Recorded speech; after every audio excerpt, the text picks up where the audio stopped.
আমি আল্লাহর কসম করে বলছি, যে স্কুল কলেজের শিক্ষা ব্যবস্থাপনায় নারী আর পুরুষকে অবাধ চলাচলের রাস্তা দেখায়, ওপেন নষ্টামি শিক্ষা দেয়, নারী পুরুষকে যৌনতা শিক্ষা দেয়, আল্লাহর কসম করে বলছি, শাহবাগ জামিয়ার বিশাল সম্মেলনে বলছি, যে শিক্ষা ব্যবস্থায় মানুষের আদি আদম থেকে নয় বানর থেকে এই জাতীয় শিক্ষা ব্যবস্থা বাস্তবায়ন করেছে বাংলাদেশের কোন মুসলমানের জন্য ওই শিক্ষা প্রতিষ্ঠানে ছাত্র ছাত্রীকে পড়ানো, ভর্তি করানো হারাম, হারাম, হারাম। কোন অবস্থাতেই স্কুল কলেজে নষ্টামি শিক্ষা দেওয়ার জন্য আপনার সন্তানকে পড়াবেন না। যদি না পারেন অশিক্ষিত রেখে দেন, দুশ্চরিত্র বানাবেন না। যদি না পারেন অশিক্ষিত রেখে দেন, অমানুষ বানাবেন না। যদি না পারেন আল্লাহর দোহাই লাগে মাদ্রাসায় পড়িয়ে তাকে দ্বীন শিখান, সত্য মিথ্যা বুঝতে শিখান, হালাল হারাম শিখতে শিখান, শুদ্ধ তেলাওয়াত শিখতে শিখান, ওযু আর গোসলের তরিকা শিখান। ইরাকি চিন্তাধারার ইমামগণ হযরত ইমামে আযম আবু হানিফা রাহিমাহুল্লাহ, ইমাম আবু ইউসুফ, ইমাম মুহাম্মদ রাহিমাহুল্লাহ, এই সকল মস্ত বড় বড় ইমামগণ আমাদেরকে কোরআন হাদিস থেকে যে মাসাইল ইস্তেমবাত করে দিয়েছেন, এই মাসাইলগুলো ইস্তেমবাতের কারণে আমরা আজকে সহি শুদ্ধভাবে দ্বীন পালন করে সহি শুদ্ধভাবে আমল করার সুযোগ পেয়েছি। আমি একটা উদাহরণ দিলে বুঝবেন। আল্লাহ তাআলা বলেন ফাকরাউ মা তায়াসসারা মিনাল কুরআন। রাসূল করিম সাল্লাল্লাহু আলাইহি ওয়াসাল্লাম বলেন লা সালাতা ইল্লা বিফাতিহাতিল কিতাব। এটা জনসাধারণকে বোঝার জন্য খুব সহজ একটা উদাহরণ দিচ্ছি। আল্লাহ তাআলা বলেন ফাকরাউ মা তায়াসসারা মিনাল কুরআন।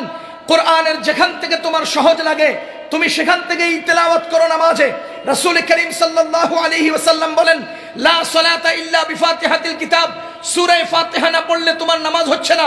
আল্লাহ বলেন তোমার যা পছন্দ তা পড়ো। নবীজি বলেন সূরা ফাতিহা না পড়লে নামাজ হবে না। আল্লাহ বলেন তুমি কুল হুয়াল্লাহ পড়ো। আল্লাহ বলেন তুমি ইন্না আতাইনা পড়ো। আর রাসূল বলেন সূরা ফাতিহা না পড়লে নামাজ হচ্ছে না। এবার আপনারা বলেন তো আমরা সাধারণরা কোথায় যাব? এবার ইমামগণের ইজতিহাদি মাসআলার উসুলের প্রয়োজন। আইম্মায়ে আহনাফ উসুল ঠিক করেছেন, কোরআনের অকাট্য দলিল দ্বারা সাব্যস্ত বিধানকে বলা হয় ফরজ, কোরআনের ইখতিয়ারি বিধানকে বলা হয় ওয়াজিব, হাদিসের অকাট্য দলিল দ্বারা প্রমাণিত বিধানকে বলা হয় ওয়াজিব। সুতরাং ফাকরাউ আমরের সিগা, এই আমরের সিগার দ্বারা ফাকরাউ মানি কিরাত পড়া ফরজ। মা তায়াসসারা মিনাল কুরআন তার অর্থ হলো যে কোনো জায়গা থেকে একটা সূরা তেলাওয়াত করা ওয়াজিব। লা সালাতা ইল্লা বিফাতিহাতিল কিতাব তার অর্থ হলো সূরা ফাতিহা পড়া ওয়াজিব। এবার দেখেন একটা আয়াত আর একটা হাদিস থেকে তিনটা মাসআলা আসছে। ফাকরাউ কিরাত পড়া ফরজ, লা সালাতা ইল্লা বিফাতিহাতিল কিতাব সূরা ফাতিহা পড়া ওয়াজিব, মা তায়াসসারা মিনাল কুরআন কিরাতে সূরা ফাতিহার সাথে আরেকটা সূরা মিলিয়ে পড়া ওয়াজিব। যদি কোনো ব্যক্তি সূরা ফাতিহা পড়েন, এটা কিরাত হওয়ার কারণে কিরাতের ফরজ আদায় হয়েছে, ওই ব্যক্তির নামাজ সহি হয়ে যাবে, সাহু সিজদা ওয়াজিব হবে। যদি কোনো ব্যক্তি ইন্না আতাইনা পড়েছেন, কিরাতের ফরজ আদায় হয়েছে, সূরা ফাতিহা না পড়ার ওয়াজিব তরক হয়েছে, সাহু সিজদার দ্বারা নামাজ হবে। কোনো ব্যক্তি যদি সূরা ফাতিহা না পড়েন, ইন্না আতাইনাও না পড়েন, তাহলে ওই ব্যক্তির তেলাওয়াত না হওয়ার কারণে, কিরাত পড়া না হওয়ার কারণে ওই ব্যক্তির নামাজ ফাসেদ হবে, নামাজ দোহরাতে হবে। তার অর্থ হলো আইম্মায়ে কেরাম আমাদের জীবন চলার জন্য আমলের সুবিধার্থে একটা আয়াত একটা হাদিস থেকে তিনটা মাসআলা বাইর করে আমাদের আমলকে সহজ করে দিয়েছেন। আল্লাহর বড় মেহেরবানি, ইরাকি চিন্তাধারায় সারা মুসলিম বিশ্বে ইসলাম পরিচালিত হচ্ছে। আল্লাহু আকবার কাবীরা।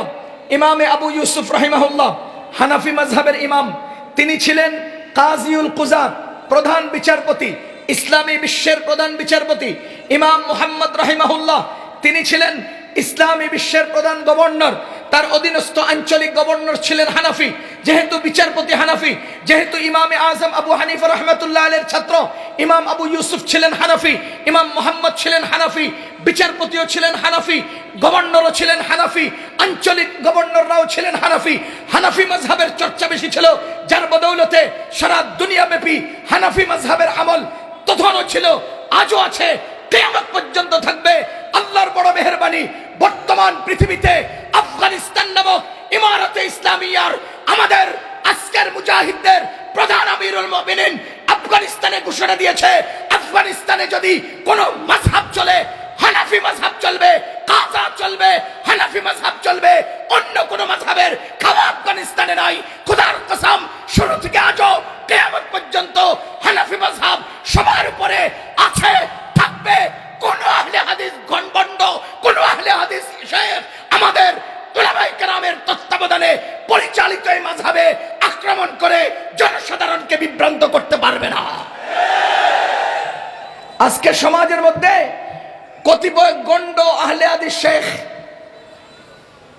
আছে না নাই? জনগণকে অহরহ বিভ্রান্ত করছে। আমরা যদি তাদের বিভ্রান্তিগুলো নিয়ে আলোচনা করি, সময়ের দরকার। আমি সুস্পষ্টভাবে বলছি, ইরাক কেন্দ্রিক সারা দুনিয়ার ইসলাম পরিচালিত হয়েছিল। এরপরে দীর্ঘ 700 বছর ইরাক কেন্দ্রিক ইসলাম পরিচালিত হয়েছে। কিন্তু দুঃখজনক সত্য, মুসলমানদের বাদশাহ মুস্তাকিম বিল্লাহ, বাদশার উজির ছিল মুয়াইয়িদউদ্দিন। মুয়াইয়িদউদ্দিনের গাদ্দারিতে, মুস্তাকিম বিল্লাহর বিলাসিতায় আর অদূরদর্শিতায়, আভ্যন্তরীণ কুন্দলের কারণে এই ইরাক আক্রান্ত হয়েছে হালাকু খানের মাধ্যমে।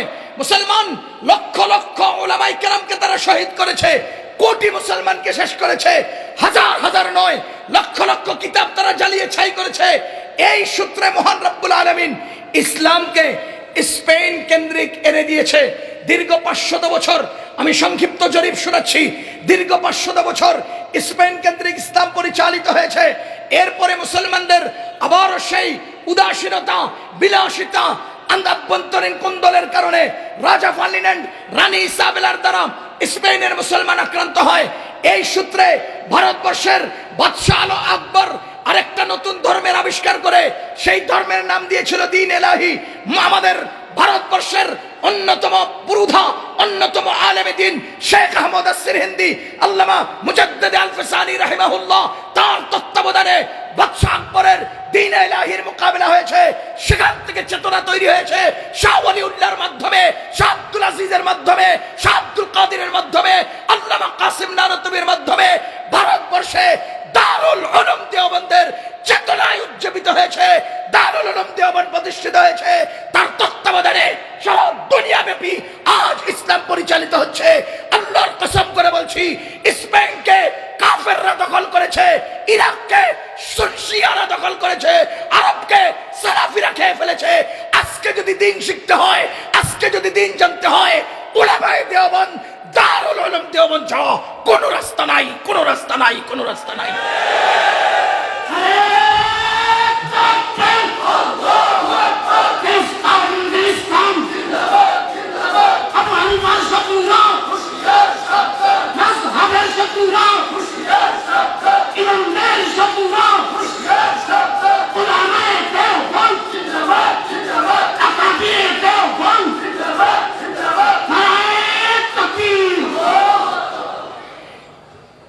বাদশাহ আকবরের মোকাবেলা কে করেছিলেন? শেখ আহমদ সিরহিন্দি, মুজাদ্দিদ আল-ফিসানি। তিনি যে চেতনার বীজ বপন করেছেন ভারতবর্ষে, সেই বীজের নাম হলো দেওবন্দিয়ত। দেওবন্দিয়তের প্রথম পুরুষ মুজাদ্দিদ আল-ফিসানি।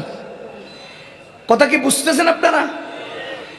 ওই বাদশাহ আকবরের দ্বীন ইলাহির মোকাবেলে ভারতবর্ষের যেই উত্থান হয়েছিল উলামায়ে কেরামের, দেওবন্দিয়তের, তার প্রথম বীজ রেখেছিলেন মুজাদ্দিদ আল-ফিসানি রাহিমাহুল্লাহ।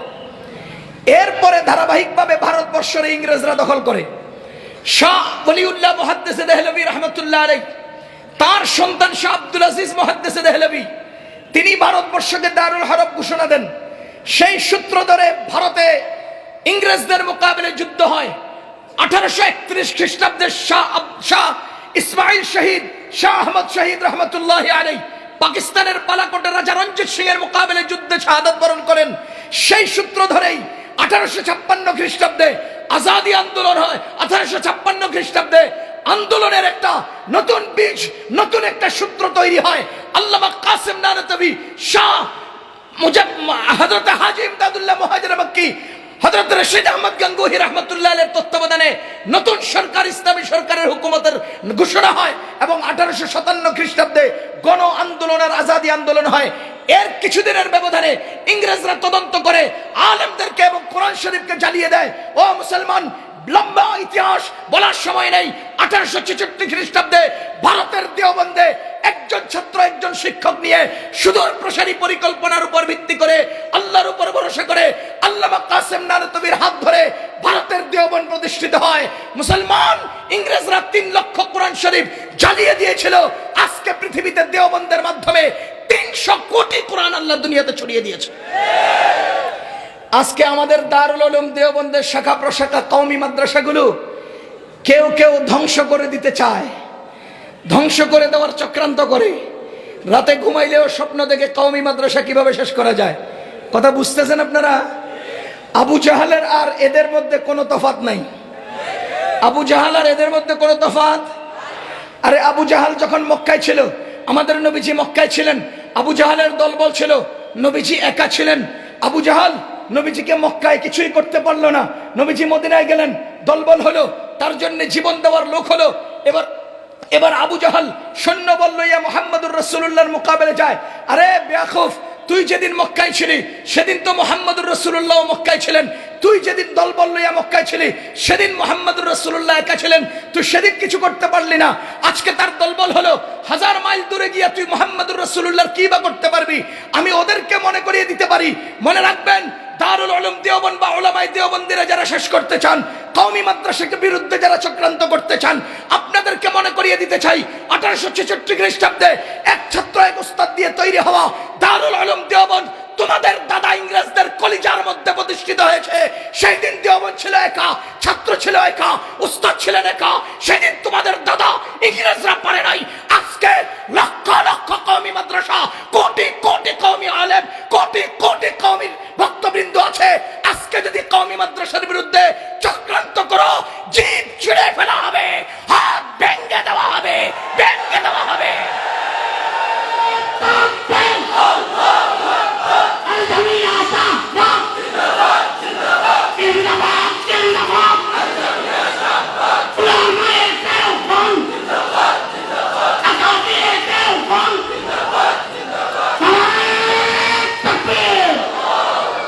ওরা মনে করেছে শাহবাগ মাদ্রাসার বিল্ডিং গুলোর নাম কওমি মাদ্রাসা।